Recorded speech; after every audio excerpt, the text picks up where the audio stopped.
Abstract algebra BSc first year क्या जो first paper है एब्स्ट्रैक्ट अलजेब्रा की सेकंड यूनिट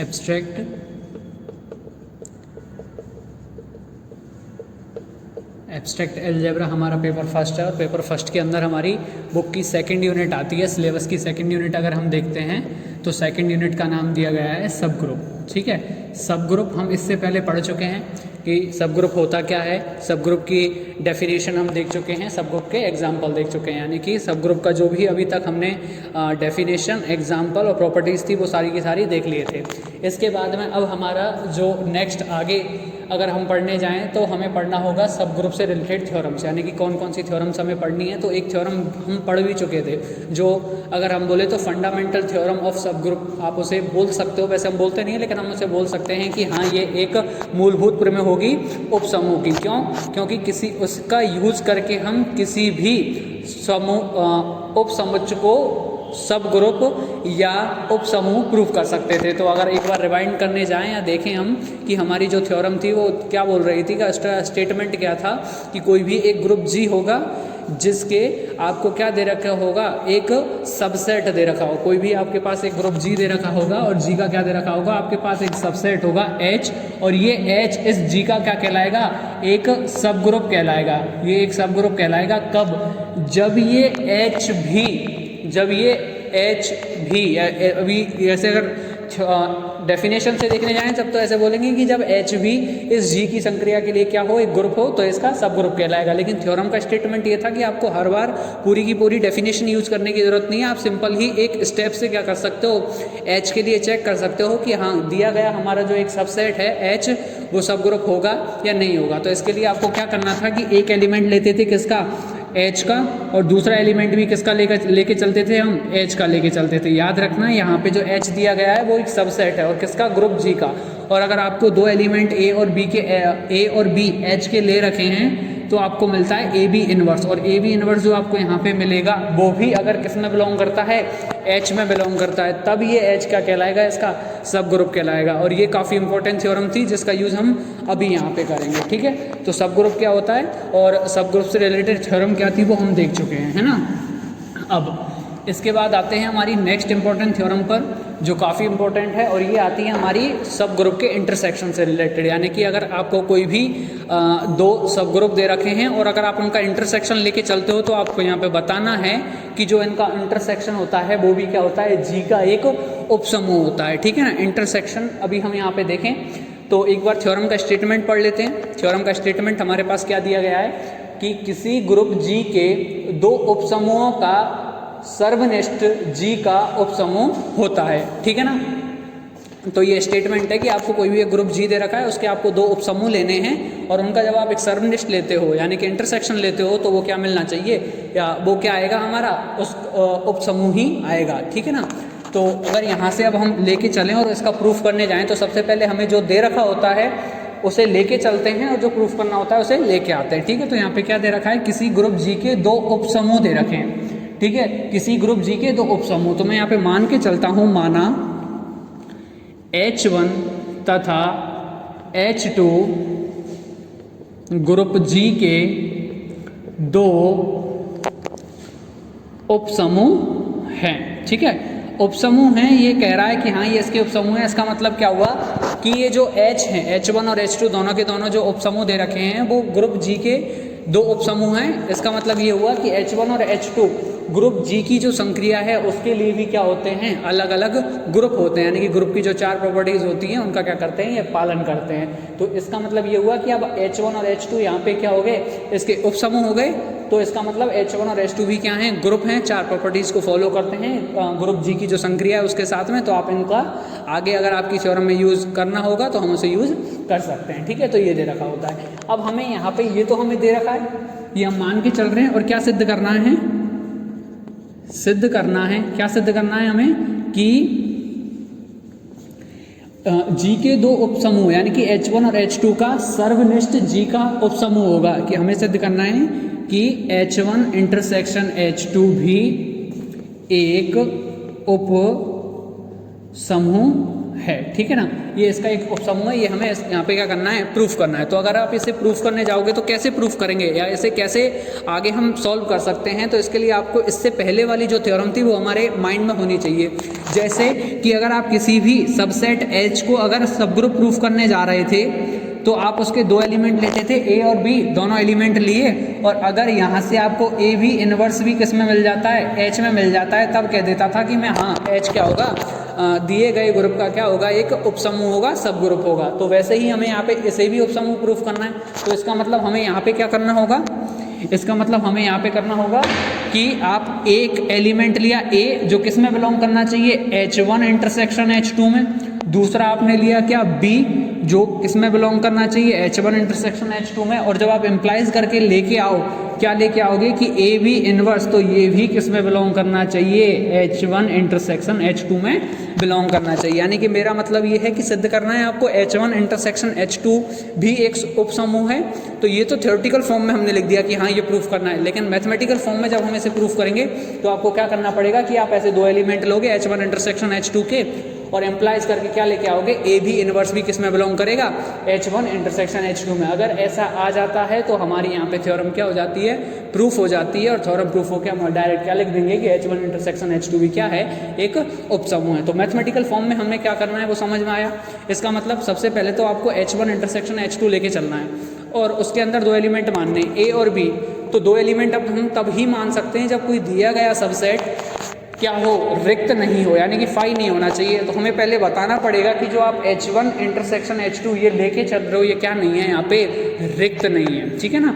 तो ये हमें जब बताना होगा तो हम यहाँ पे कैसे बताएंगे कि अगर हम देखें तो H1 और H2 हम मान के चल रहे हैं, यहाँ पे क्या है, H1 और H2 हम मान के चल रहे हैं क्या है, यहाँ पे ग्रुप के दो उपसमूह हैं। उपसमूह है, इसका मतलब कि E बिलोंग्स टू H1 होगा ही होगा, क्योंकि E बिलोंग्स टू H1 होगा ही होगा, यानी कि जो एक तत्समक अवयव होता है वो H1 का होगा, तथा E बिलोंग्स टू H2 होगा, यानी कि एक तत्समक अवयव किसका होगा, H2 का होगा। अब हम यहाँ पे देख रहे हैं कि E है वो H1 और H2 दोनों के लिए सेम है। ऐसा क्यों, जरूरी नहीं है, जब दोनों ही हमारे अलग अलग ग्रुप बन रहे हैं तो इसका मतलब इसका तत्समक अवयव भी अलग अलग होने चाहिए, परंतु ऐसा नहीं है। क्यों, क्योंकि जो H1 और H2 है वो हमारे ग्रुप G के सबसेट है। पहले तो G के सबसेट है, इसका मतलब इसके अंदर एलिमेंट आ रहे हैं वो सारे के सारे G के आ रहे हैं, ठीक है। उसके बाद में ये जो हमारा ग्रुप बनते हैं H1 और H2 सब ग्रुप बनने के लिए जो ये ग्रुप बनते हैं वो संक्रिया यूज करते हैं G की ही, G के ही इसके अंदर एलिमेंट आ रहे हैं, G की ही संक्रिया यूज कर रहे हैं। तो G के लिए जो हमारा यहाँ पे आइडेंटिटी एलिमेंट होता है या तत्समक अवयव होता है वो E होता है। तो H1 और H2 के लिए भी क्या होगा, E ही होगा। अब समझ में आया हमने यहाँ पे दोनों के लिए E क्यों लेके चल रहे हैं, इसलिए लेके चल रहे हैं। अब हमारी यहाँ पे प्रॉपर्टी लगेगी इंटरसेक्शन वाली। कैसे कि अगर E मेरा H1 में बिलोंग करता है और E मेरा H2 में बिलोंग करता है, और अगर मैं H1 इंटरसेक्शन H2 लेता हूँ, H1 इंटरसेक्शन H2 लेता हूँ तो E मेरा किस में बिलोंग करेगा, H1 इंटरसेक्शन H2 में भी बिलोंग करेगा। इसका मतलब क्या हुआ कि मेरा यहाँ पे H1 intersection H2 is does not equals to phi, यानी कि ये फाई के बराबर नहीं है, यानी कि ये मेरा रिक्त नहीं है। अतः यहाँ पे क्या कह सकते हो, अतः सबसेट, अभी तक हमने ऐसे सब ग्रुप प्रूफ नहीं किया है तो हम ऐसे सबसेट ही लेके चलेंगे। सबसेट H1 इंटरसेक्शन H2 एक अरिक्त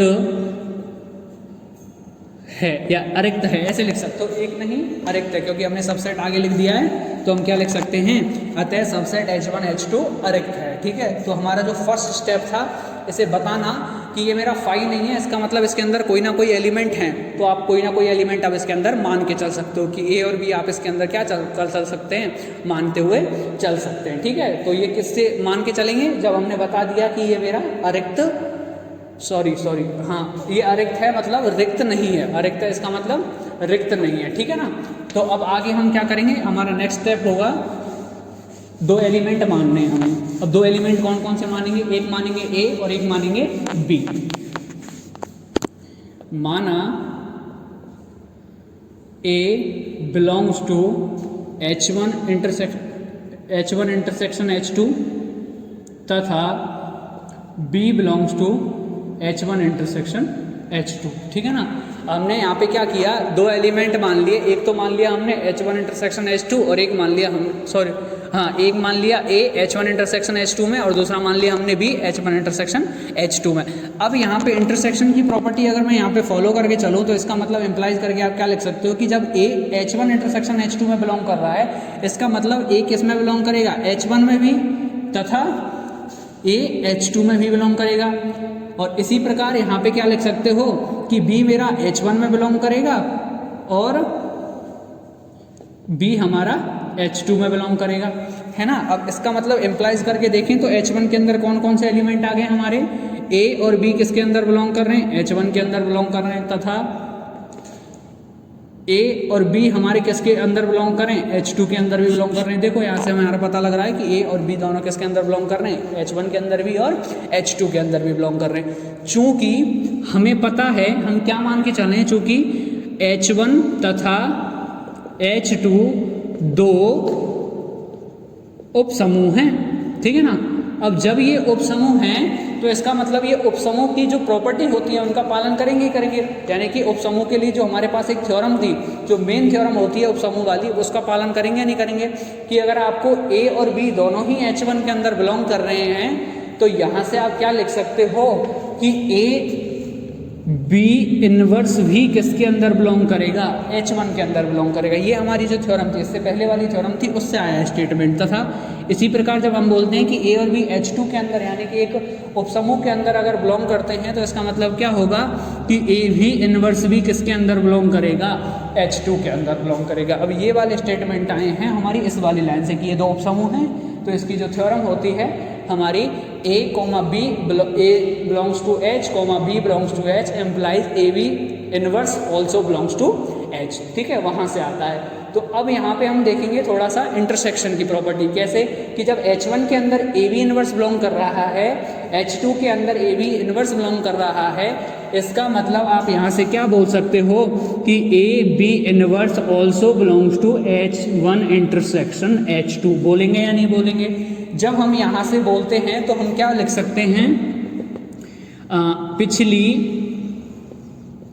पिछली थ्योरम से, और पिछली थ्योरम के स्टेटमेंट से अगर मैं यहाँ पे देखूँ, हमने क्या मान के चले थे, A belongs to H1 intersection H2 तथा B belongs to H1 intersection H2, और हमें क्या मिल गया, AB inverse belongs to H1 intersection H2। इसका मतलब क्या हुआ कि H1 इंटरसेक्शन H2 भी क्या है, हमारा एक उपसमूह है। क्या है, हमारा एक उपसमूह है। तो आप अतः क्या लिख सकते हो यहाँ पे, अतः H1 इंटरसेक्शन H2 भी एक उपसमूह है, ठीक है। तो अब यहाँ पे देख के हमें पता लग रहा है कि ज़्यादातर थ्योरम के अंदर कुछ है नहीं, बस इससे पिछली वाली जो थ्योरम थी उसका स्टेटमेंट हमें याद होना चाहिए, और वो कई बार यहाँ पे यूज़ हुआ है। तो उस स्टेटमेंट को याद करके आप क्या कर सकते हो, इस थ्योरम को आसानी से हम क्या कर सकते हैं, सॉल्व कर सकते हैं, ठीक है। तो यही प्रूफ करना था कि किसी ग्रुप जी के दो उपसमूहों का सर्वनिष्ठ जी का क्या होगा, उपसमूह होता है। तो दो उपसमूह लिया आपने H1 और H2, इनका सर्वनिष्ठ लिया और प्रूफ कर दिया कि वो क्या है, एक उपसमूह है। प्रूफ किया या नहीं किया, तो इससे हमारी ये थ्योरम हो जाती है। लेकिन यहाँ पे अगर आप थोड़ा सा देखोगे कि जो हमने ये प्रूफ किया है वो कितने उपसमूह या सब ग्रुप लेके प्रूफ किया है, ये हमने प्रूफ किया है दो, H1 और H2।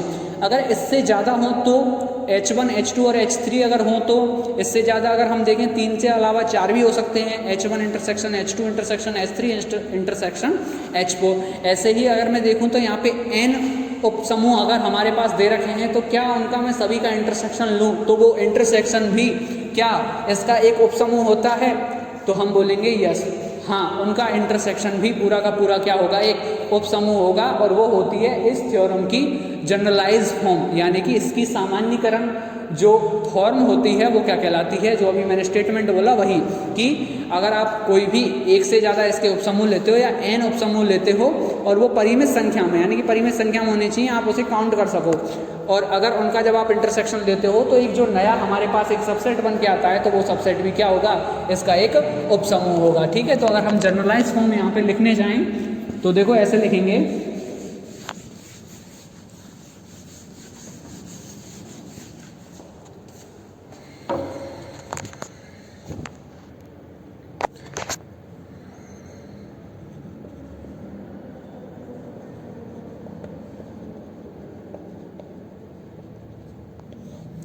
जनरलाइज फॉर्म अगर हम यहाँ पे लिखने जाएं तो कैसे लिखेंगे, यदि H1 H2 H3 dash dash dash HN group G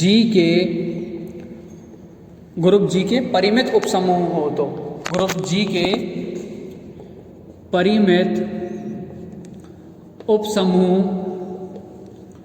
हो तो आगे आप क्या बोल सकते हो कि H1 intersection H2 intersection H3 intersection dash dash dash intersection HN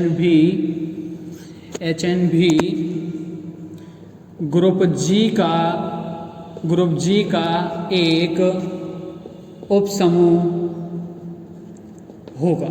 ठीक है, तो ये क्या हो गई हमारी थ्योरम की जनरलाइज फॉर्म हो गई, और इसे ही याद रखना है। वैसे अगर आपको 2 दे रखे हो तो H1 इंटरसेक्शन H2 हो जाएगा, 3 दे रखे हो तो H1 intersection H2 intersection H3, ऐसे n दे रखे हो तो dash dash dash intersection n तक हो जाएगा। और ये क्या है हमारी एक सेकंड, यानी कि इसके जो हमारी फर्स्ट थ्योरम थी इंपॉर्टेंट सब ग्रुप के अंदर, उसके बाद में ये आती है हमारी सेकंड नंबर की इंपॉर्टेंट थ्योरम। ठीक है, तो काफ़ी अच्छे से याद रखना है इसे।